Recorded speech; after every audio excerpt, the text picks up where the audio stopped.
Good evening, everyone. Thank you for coming out. This is a kickoff of our How to Govern series.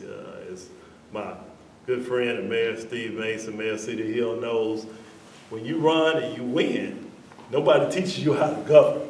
And so I thought it was important as I prepare to leave my tour of service that I share and have my friends to participate in discussion on how to govern.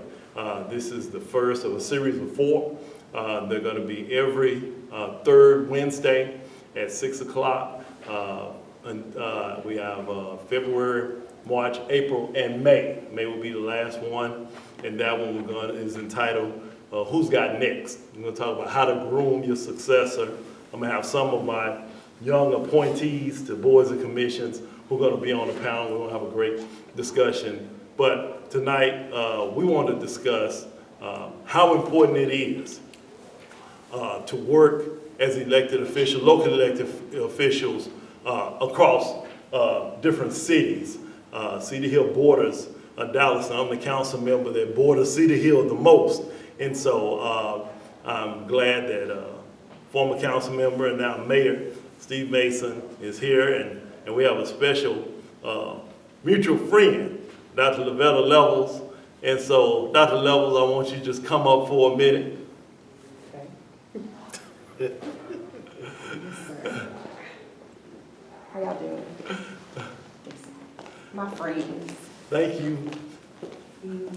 Dr. Levels is the link between me and Mayor Steve Mason.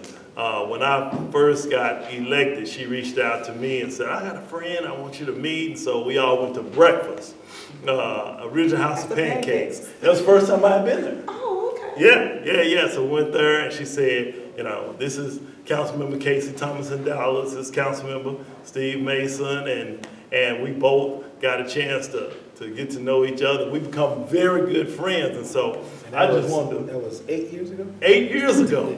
Time flies. Time flies.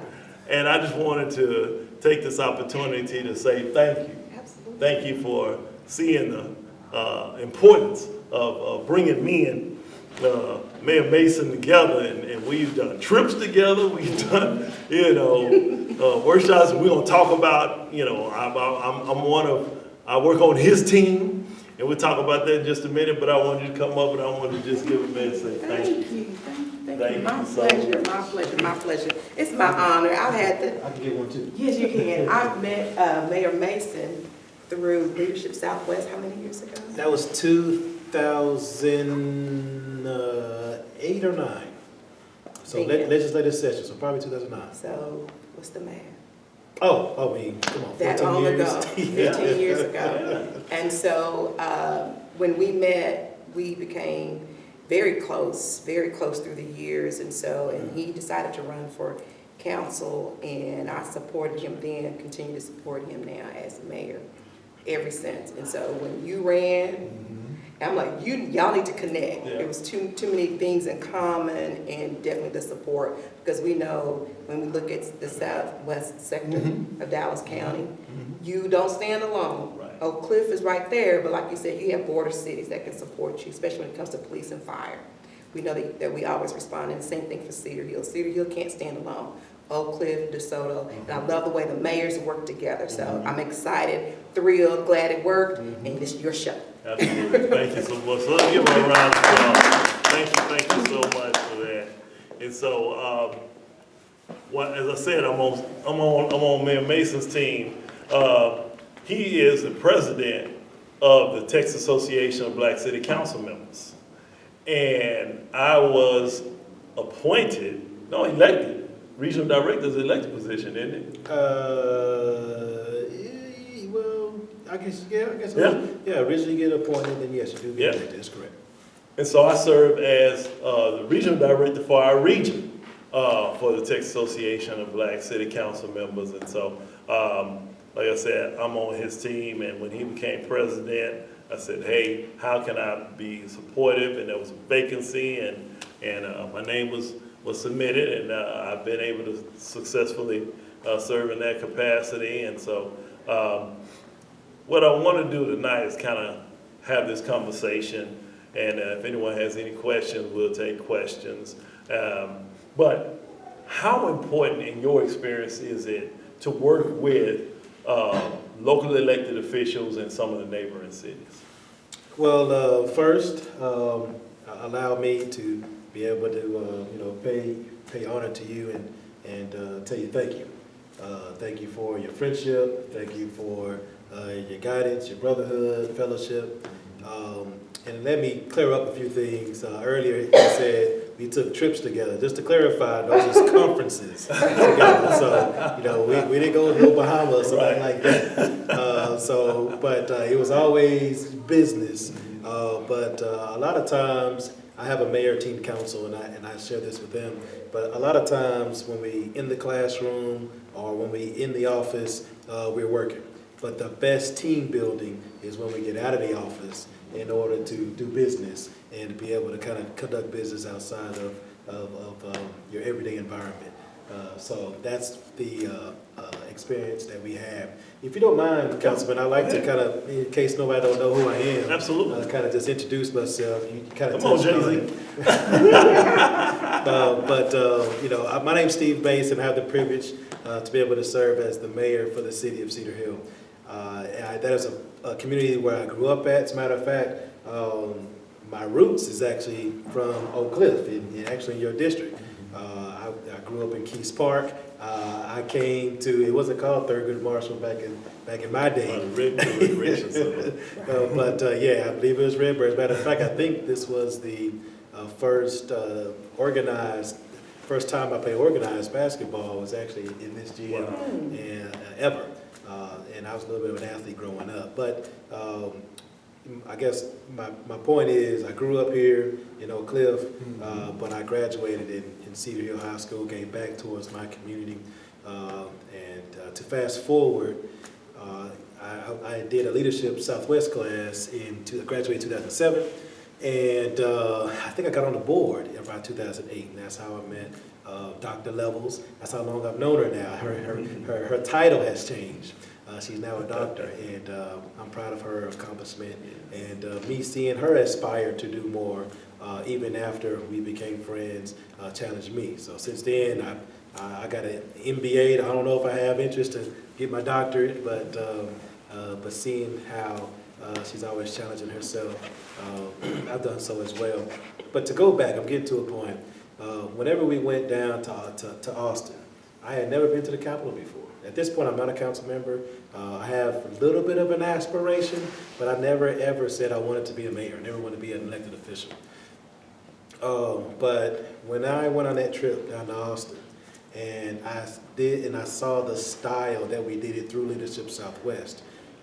We coordinated meetings with our state representatives. We coordinated meetings with our senator. And at that time, I believe the governor was Rick Perry.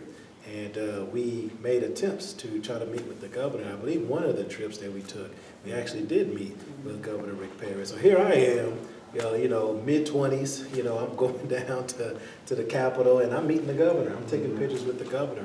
And I'm in the Capitol. I'm in his backyard. And I just thought it was really, it just put something in me to say that here I am, a kid from Oak Cliff, who graduated from Cedar Hill, not an elected official, but yet I'm getting some respect from dignitaries. And that was kind of the first kind of inkling about being interested in government. In 2010, I did run for city council. I was successful. And at that point, I got involved with the state TML, which is Texas Municipal League. That's kind of the umbrella for most cities to be able to have a relationship with a government entity who can be able to try to support cities if we need to lobby to the state or try to get some funds or anything like that. We do it through this organization. And so I got involved. I wanted to be involved with that organization. I went towards their conferences. Eventually, I got to serve on the board for TML. TML had ways how they communicate with the state. Again, my foundation was learning the style with Dr. Levels, But then as I started to do more and learn more about the process, I went through TML, got on their board, saw how they communicate with the state, saw and it was always a nonpartisan for all cities to be able to be on the same page. So they didn't tackle issues that was partisanship, because that's not what they're about. We're cities in Texas are nonpartisan. So nonpartisan issues, that's what they supported. They wanted to go and try to ensure that these bills are bad for cities. These are threats towards cities. So that's kind of helped me understand that role. So to give my introduction, to give a little background, now I'd like to answer your question. Yeah, absolutely. To how important it is to govern. It's very important. And I think the benefit to be able to have relationships beyond the borders of your city is very important. For me to be able to see how tenured council members or elected officials conduct business and how they, in order to get things done. On the council, they say you gotta learn how to count, right? Yep. So on the council, they say you gotta learn how to count. So regardless of how big your council is, I think you have, 15 members in the council? Yep. We have 7 on our council. So he's gotta count to a higher number for him to get a majority to pass, a council item. In my city, we gotta count to 4. Either the case, beyond relationships, beyond the borders, you want to try to form some sort of a coalition for us to be able to try to get the attention of elected officials. I have 1 representative, state representative, 1 state senator, but if I can have multiple cities that have the same representatives to be able to have the same voice, I think that actually adds to the value of how to govern. So I don't want to take all the answers, I don't know what questions you have, but I just want to touch on it a bit. Yeah, no, that's really good, because oftentimes people who are not in the positions that we are in don't really understand how much we interact with one another and why those interactions are so important. Our city managers, they talk, pretty regular, and we should have the same level of camaraderie.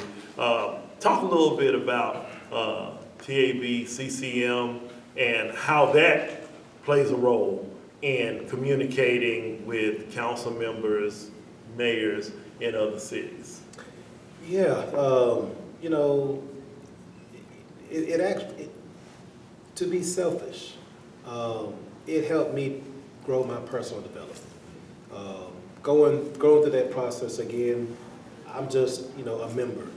And they had some values. Texas Association of Black City Council members, essentially the mission is we want to empower Black local officials.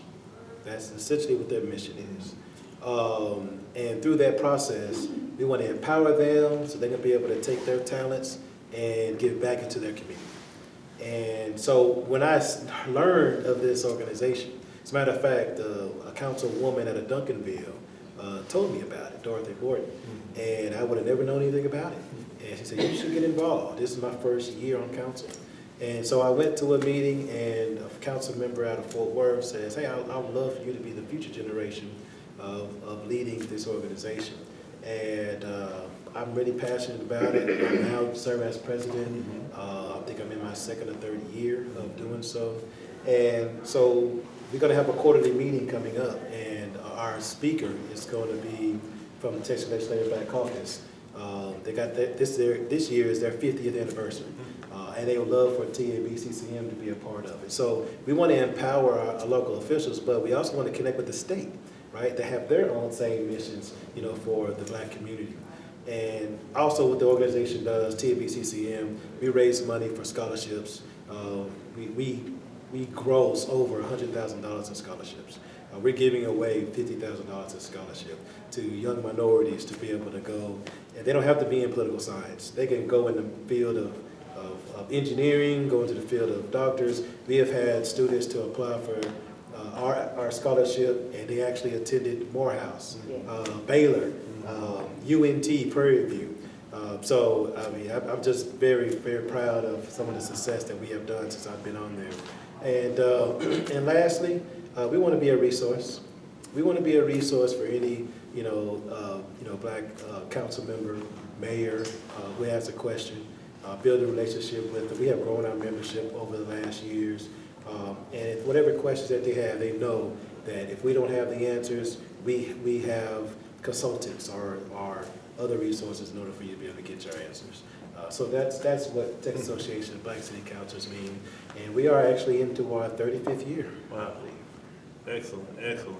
You know, another thing that's important for us having relations, having good relationships, and is developers. Developers will come to one city, they'll come to another city. So kind of talk about, you know, that. Maybe you have more experience from a council member standpoint of when you had developers who would already may have done some work in another city, and how important it is to be able to pick up the phone, like call me and say, you know, hey KCL, I know such and such said he's done some work, you know, in your district. What do you think? Or, you know, he's over here in Cedar Hill.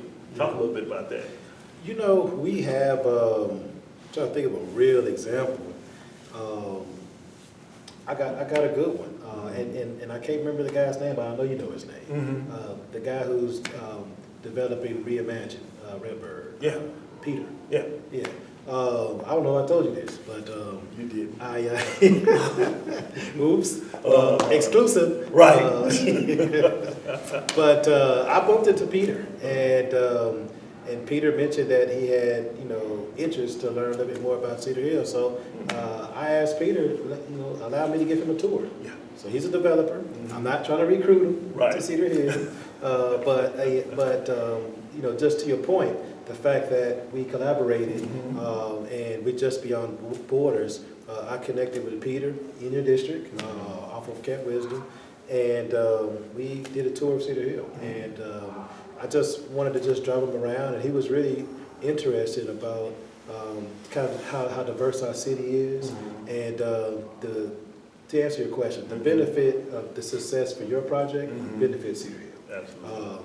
You know, communities, he may, you know, build children's, is Parkland one of the, so children's Parkland, the workforce more likely will probably come from Cedar Hill. Yeah. So his success is our success. Right. And they don't have to drive far in order to be able to get to his project. So using that example as developers coming into our communities, and I'm gonna tell you something else, it's an underwritten rule. It's not, you know, it's not facts, but it's an underwritten rule that cities do not go and recruit developers or retailers from their city to come to their city. It's just something we just don't do. I think there was a question earlier that say, you know, in the city up north, why can't we have those type of things up there? It's kind of an underwritten rule. Now that far north, it might be a little different, but I know our bordering cities, we have such a close relationship, so we try not to, you know, pull from a developer in that other city. But the fact that we have those relationships kind of helps complement whatever you have in your district that I can be able to have in my city. So I think it's very important. Also, something you have thought about is the codes, ordinances. Right. Try not to talk too technical, but codes and ordinances. So every city, in cities in Texas, we got to have some type of law for communities to be able to come into our areas. We have, you know, areas that are zoned commercial, zoned residential, and it would benefit us to be able to know, bordering our city as we put together our comprehensive plan, if we say we want, you know, heavy industrial, commercial, but you say, no, I'm kind of thinking about putting my Fortune 500, you know, residential area in this area. Just understanding your codes and how that fits into our vision is very important too. So talking about developers, I hope I kind of answered your Yeah, absolutely, definitely. So talk about this for a minute. How long were you on the city council? How long were you a councilman? I was on the council for 9 years. 9 years. Three terms. Yes. And you've been a mayor how long now? While I was a council member in my last term, I was the mayor pro tem. And essentially, I think different cities might have a different term, but essentially mayor pro tem means you're basically, if the mayor is out, can't make this meeting, then I'm the next one to preside the meeting. Or if the mayor can't attend a function, more likely he'll ask the mayor pro tem to step in on behalf of the city for the mayor. So I served as mayor pro tem my last term. I'm sorry, what was your question? No. So I was just thinking, I invited Steve, because I thought it was going to be more ceremonial. I invited Steve when we had the vote for mayor pro tem for me. And it ended up being a lot more entertaining and exciting, I guess, than you probably thought it was gonna be. You invited him to your council meeting? Yeah, when I was voted in, Oh, Mayor Pro yeah. Tem. You remember that? Hey, there's a council member that walked out, wasn't it? Right, they had a council member, had to walk out. Looked like us, walked out and chose not to vote. But then that was something that we both, were able to share being Mayor Pro Tem. That's a great responsibility because you never know what may happen to your mayor. When I was Mayor Pro Tem, near the end of that time, Mayor Rollins, who was the mayor at the time, he went out of the country. He went out of the country on a tour, and while he was out of the country, we had one of the largest storms we ever had in the city of Dallas. So here I am, acting mayor, and I'm having to come down. I'm in the situation room, and we all got one. And I'm there, and I had to leave my house and leave my family and be there and, do a press conference and be the face and the person of calm while this man is out of the country, miles away. So you just never know what could possibly happen while you're Mayor Pro Tem. So I don't know if you had those type of, but sure, your experience as Mayor Pro Tem. Oh, as Mayor Pro Tem? Yeah, we're going to get to mayor in a second. Oh, okay. Wow. So Mayor Pro Tem, well, I tell you, just to be vulnerable and transparent, I'm Mayor Pro Tem. I still have not made up my mind if I ever want to run for mayor. I just wasn't inspired to be elected official. I'm blessed and humbled to be, as a council member, I'm really happy and content. But for me, I felt like if I did want to run for a higher seat, it has to really be a calling, one. But I want to be able to make a difference. And so at that point, when I was Mayor Pro Tem, council member, I was actually in TCU working on my MBA. And that was my focus at the time. And I said, I have my own business, so it wasn't like I was getting the degree for me to be able to excel in my profession. It was just something that I just wanted to accomplish. So that was really more of my focus. Probably towards the last year of my term, the current mayor mentioned that he was going to give it up. And at that point, that's when it came real. And I was the Mayor Pro Tem. I presided some meetings. And I felt like I had, it was the right time for me to be able to go and do that. So, but to answer your question as Mayor Pro Tem, I don't recall anything. In our city, I used to say I'm a politician that don't have politics because our council was streamlined. We pretty much did not have any controversy. We pretty much voted for the most part unanimous. So I enjoyed being a council member in my city. The community was a big supporter. It was just a great place to be, a beautiful city.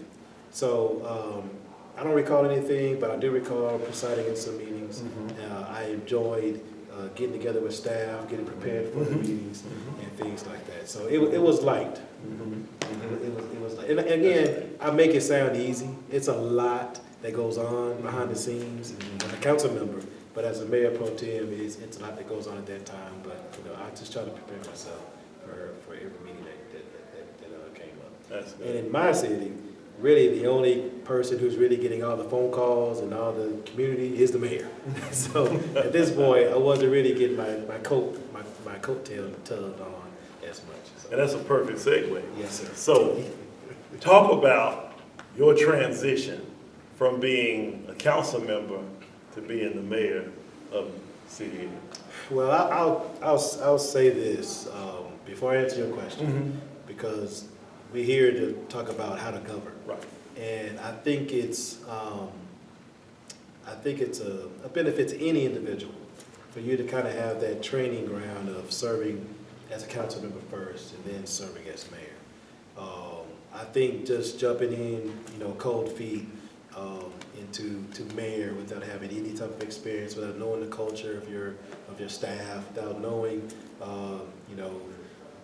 if that trust factor is there. I mean, you got to have the trust factor before you go to any position, right? So I think what really helped me transition that was the fact that I already had a relationship with my city manager. I had a relationship with the city secretary, council members, and so I think that was a big bonus for me. So I would recommend anybody, if you're going to be able to go and serve, take that into consideration. And so answer your question. Your question is about mayor. How's that Your transition, yeah, how was it going from being a council member to being there? So, I saw a movie once. I never said this scenario. I saw a movie once. I don't remember the title, but y'all probably seen it too. And it was about Nelson Mandela, and he was the first, black to be able to serve in that capacity for his country. But I remember seeing in the movie that, all the Anglos started packing up their stuff and started walking out. and he was saying, where y'all going? And it was just assumed that he was just going to change the administration. Well, in Cedar Hill, I was serving. I didn't run a campaign based upon this, but I'm, blessed to be able to serve as the first black mayor in Cedar Hill. Of course, the administration was not packing their stuff. That's not my point. But saying that I am the first, and I was going through the process, that humbled me to know that this seat is more than just Steve Mason. I will never forget, that moment whenever, I was successful, and how the community, looked at my seat as me serving. So as far as the transition, there was some opposition. I think a lot of people did not think that I was going to be able to win. Some people who forever always looked at me and smiled and said, "You're a great council member," even though they never said that I would be a great mayor. But I didn't hold no grudge. I looked at, point is, Nelson Mandela, how he was able to, look at, his whole country, the ones that, put him away for years, and he wanted to serve, and he held no grudge. I thought that really spoke about his character, and I wanted to lead in that type of a way. So that's kind of the high level stuff. The transition in real life. I came on council in 2019. What happened in 2020? The pandemic. There ain't no blueprint on what to do. So you talk about that situation room.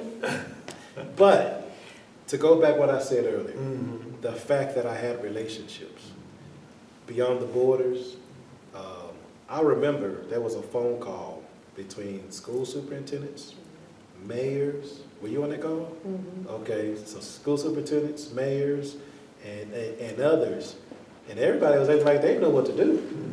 But I was emphatic, because I think Cedar Hill was out for spring break. I think Duncanville DeSoto was going into spring break, or maybe it's vice versa. Whatever it was, I just knew that the teachers is going to be out, kicking it. They probably in Cancun, right? And they about to fly back. So if it ain't, a pandemic yet, it's about to be. So I couldn't remember if Cedar Hill was out yet, and I think Cedar Hill was the one that was out. And I was like, hey, you can't have school on Monday. Cedar Hill coming back.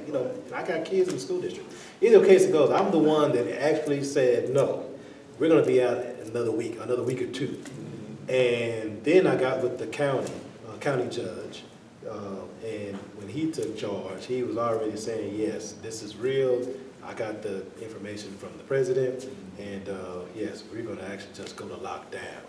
But at first, I was the one being bold to make that call. There ain't no blueprint, but I just knew schools can't go back.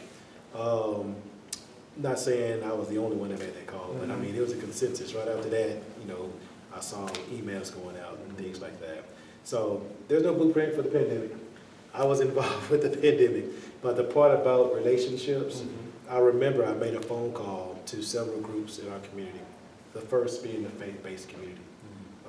I asked for a call. Again, I'm new mayor, right? I haven't reached out to all of our members in the faith-based community, but when I asked them to join in that call, they got on that call, and they respected me in my position. Again, another humble moment. They respected me in my position, and they said, Mayor, you got it, we got your back, let us know whatever you need, we'll go ahead and shut down the churches. And just think about how hard that is, right? You can't open churches, we need to be done. If people see the parking lots is full at the church and there ain't no schools, then what message are we sending? And it wasn't hard for me to convince them of that, of course. Who else did I? There's some business community. I also made some phone calls to our neighborhood association leads. So there were some phone calls, relationships. We was talking about how to govern. You got to have that core group, and you don't want to be reactive, right? You already want to have these relationships in place. Again, if you just jump in cold feet as mayor, you don't have these relationships. Right. It's going to be very difficult to kind of govern. I mean, you can figure it out, of course, but the learning curve is going to be pretty strong. So. Yeah, well, excellent. Before I see if anybody in the audience has any questions. Yes, sir.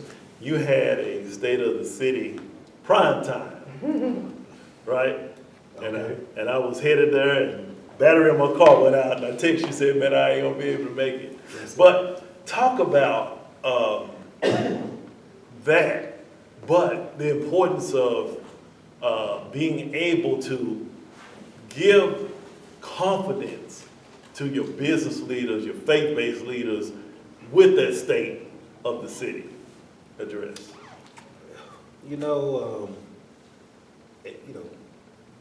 Every city is different, and again, I'm really blessed to serve in Cedar Hill. When I say every city is different, in Cedar Hill we don't have no term limits. I know you're about to be termed out, Councilman, but I think by our city not having term limits, it really helps us be able to have, a unified council that, hey, here's a vision plan, let's work towards this goal.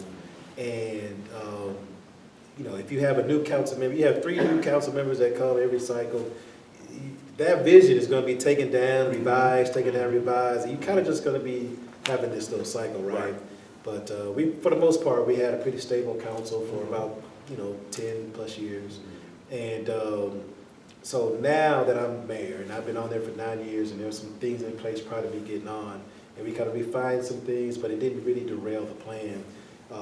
It's easy now for me to be able to talk about the state of the city.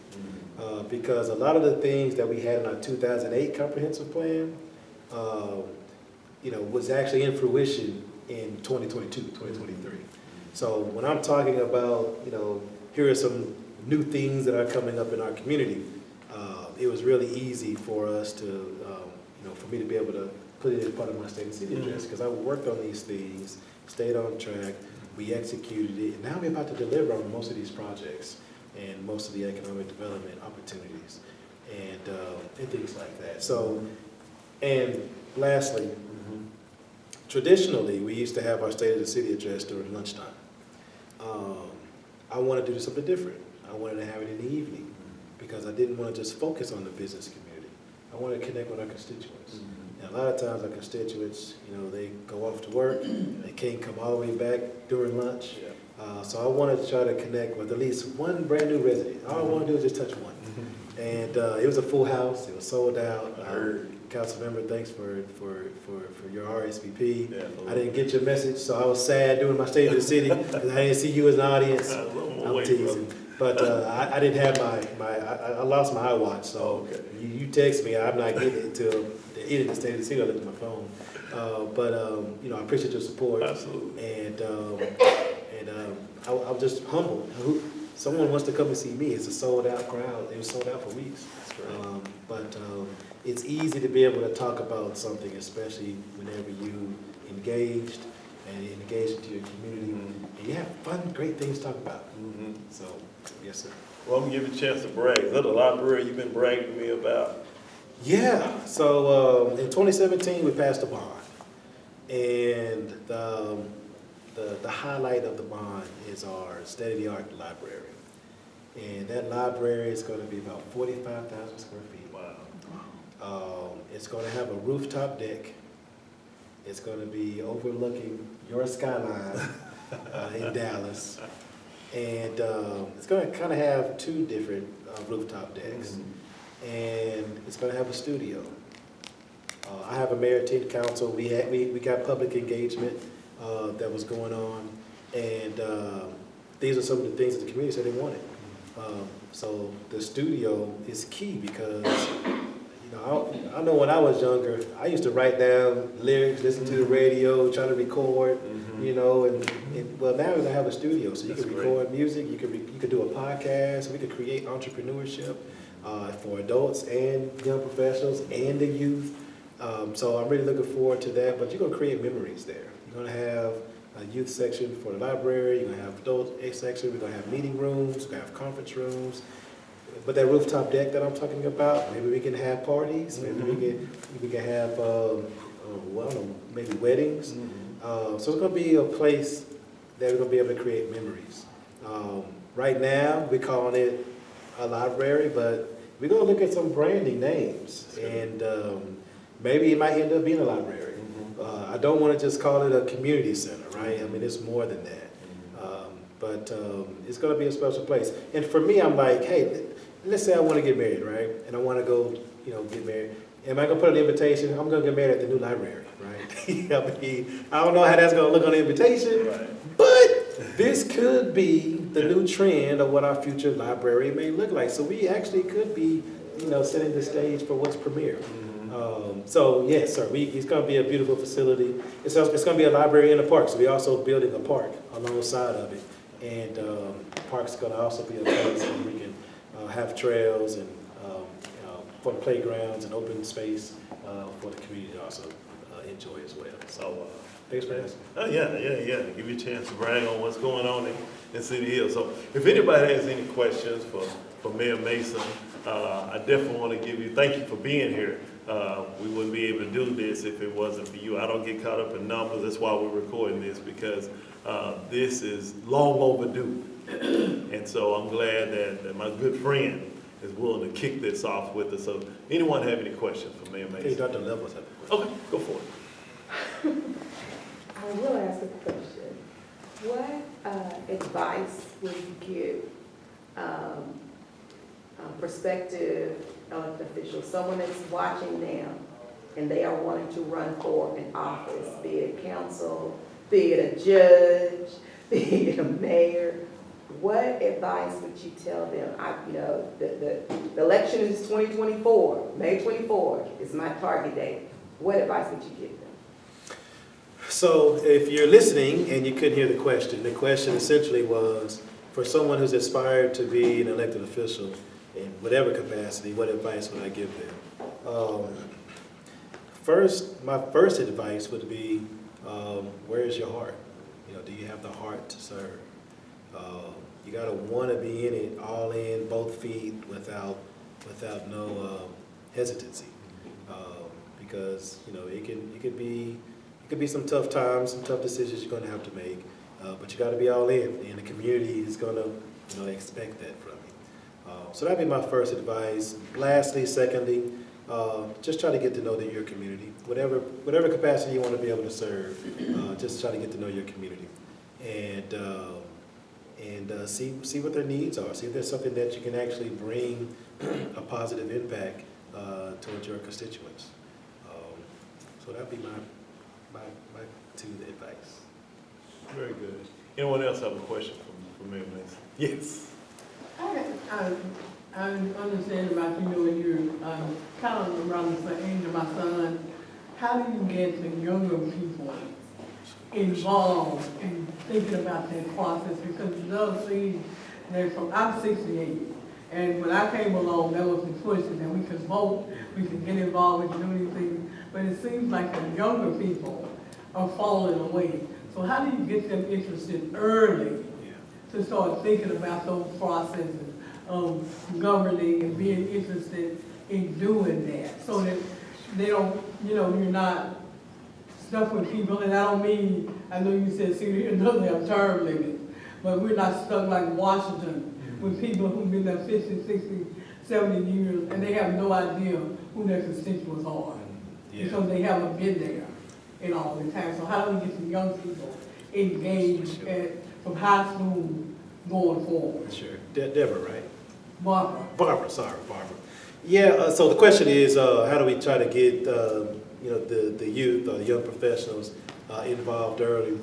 It's a good question because me personally, growing up, my dad was my biggest mentor. He's my role model. He's the person I was look up to. But my dad's not watching politics on TV. My dad is involved in the community, and that's how I kind of got into it. But I didn't know anything about politics. And my dad passed when I was early, so about 21 years old. 21 years old, he passed. So after that, I knew nothing about really getting involved other than what my dad exposed me to. On accident, I wanted to finish my dad's term. He was served on the City Hill Chamber of Commerce. So I got involved with that. After his term was up, I went back to work. But the chamber brought me back. And then at that point, I kind of had a little bit of my feet underneath me.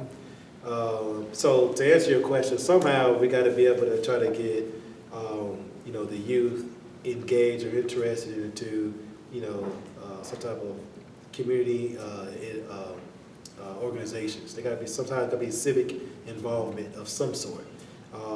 I know we have boards and commissions. Those are something that you can give back into your community.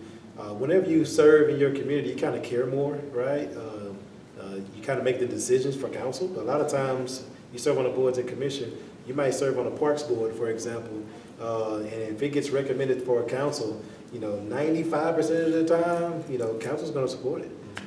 So I think that kind of helps our boards and commission to know that, hey, my voice does matter in our community. So somehow we got to try to make civic engagement, community volunteers cool, and we try to do that, in Cedar Hill.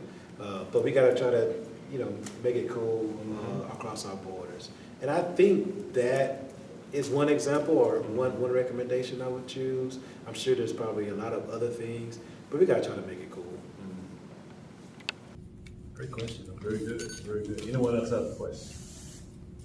Is that honorable another inspector? It is. I want to acknowledge and thank Honorable Judge Etta Mullins for being with us tonight, and thank you for your service and your commitment to the community. And I think I see Inspector High Trustee Max Johnson. Thank you also for being here. And I want to definitely make sure that I give you an opportunity to tell the listening audience, those who are here and those who are watching, what are the things you do for fun? What are the things you do when you're not wearing the hat of Mayor Steve Mason? Well, I'm not taking trips to the Bahamas with my friend Casey Thomas over here. To make sure that's clear. Honestly, I started late. I got a young family, so I'm enjoying going home and being tackled by my 2-year-old, my 3-year-old. I brought my son here today. He doesn't ever, get out and hang out with me. So I think he's old enough now. Yeah. He probably don't know what we talking about up here. We over here changing the world, saving the world. You don't even know. But now that's what I really do for fun. I mean, I try to go to the gym. I try to go work out. I try to exercise. I grew up, playing basketball. So NBA is kind of my favorite sport to try to keep up with and watch. But that's really it. I like the outdoors. I like to go and have fun and exercise. But my number one is I work a whole lot. So if I get home and spend time with my family, that's my fun. That's my why now. So. And this is my last question, and we're gonna wrap up. And thank y'all for definitely coming out and being here for our kickoff our series. We're gonna have this every third Wednesday at 6 o'clock. Next month, my guest will be our city manager, T.C. Broadnax. So I'm sure we'll have a very lively audience. We're gonna talk about the importance of the city manager and the council member working together in that relationship. But this is my last one. What would you say, what would you say to that newly elected council member, Steve Mason? What would you tell him? So, you know, playing it back. You know, Right. talk back to the young Steve Mason. Absolutely. You know, actually, I don't know if I would have done anything different. That's good. You know, just, you know, do the things that, you know, do the things full of ethics. You know, you want to be able to look in the mirror and go to bed at night right. with the clear conscience. Yeah. You know that it's not about you, know it's about, you know, the community. And, you know, number one thing is keep God first. That's really it. But I mean, I think that's who I still am. Yeah. But that's what I would say. Excellent, excellent. Well, let's give a round of applause to our first guest of my friend, Mayor Steve Mason. Continued success. Whether I'm on the council or not, you have my support 100%. Just make sure you invite me to the grand opening of the library, whatever it's gonna be. Because I know it's gonna be a phenomenal thing. And you know, we don't find leaders like you very often. And so I want to say to you in front of those who are here, you know, thank you for your friendship. Thank you for your support. Thank you for encouraging me when I was mayor pro tem, because at that time, y'all were like, hey, you mayor pro tem of the largest city. You know, so we need you, and I appreciate that encouragement. And as I wind down, I couldn't have thought of a better person to start off this How to Govern series with than you. So thank you very much. Well, you set the bar high, sir, because I don't have nothing to compare it to. But I'll tell you a couple of things, and I'm done. Yeah. For Texas Association of Black City Council member, I serve as president.